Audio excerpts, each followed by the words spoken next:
और बड़ी खबर का रुख करें। केंद्र सरकार ने देश के chief of defence staff Anil Chauhan का कार्यकाल 8 महीने के लिए बढ़ा दिया है। अब वो 30 मई 2026 तक या फिर अगले आदेश के आने तक इस पद पर बने रहेंगे। केंद्र सरकार ने कल आदेश जारी किया।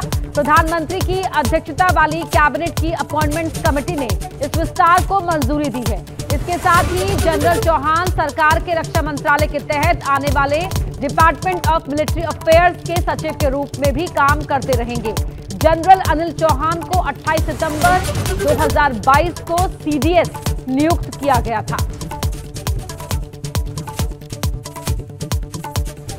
अब बड़ी खबर का रुख करें। केंद्र सरकार ने देश के chief of defence staff Anil Chauhan का कार्यकाल 8 महीने के लिए बढ़ा दिया है। अब वो 30 मई 2026 तक या फिर अगले आदेश के आने तक इस पद पर बने रहेंगे। केंद्र सरकार ने कल आदेश जारी किया। प्रधानमंत्री की अध्यक्षता वाली कैबिनेट की अपॉइंटमेंट्स कमेटी ने इस विस्तार को मंजूरी दी है। इसके साथ ही जनरल चौहान सरकार के रक्षा मंत्रालय के तहत आने वाले डिपार्टमेंट ऑफ मिलिट्री अफेयर्स के सचिव के रूप में भी काम करते रहेंगे।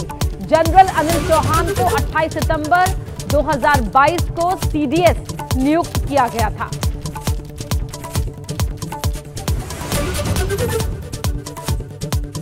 और बड़ी खबर का रुख करें। केंद्र सरकार ने देश के chief of defence staff Anil Chauhan का कार्यकाल 8 महीने के लिए बढ़ा दिया है। अब वो 30 मई 2026 तक या फिर अगले आदेश के आने तक इस पद पर बने रहेंगे। केंद्र सरकार ने कल आदेश जारी किया। प्रधानमंत्री की अध्यक्षता वाली कैबिनेट की अपॉइंटमेंट्स कमेटी ने इस विस्तार को मंजूरी दी है। इसके साथ ही जनरल चौहान सरकार के रक्षा मंत्रालय के तहत आने वाले डिपार्टमेंट ऑफ मिलिट्री अफेयर्स के सचिव के रूप में भी काम करते रहेंगे।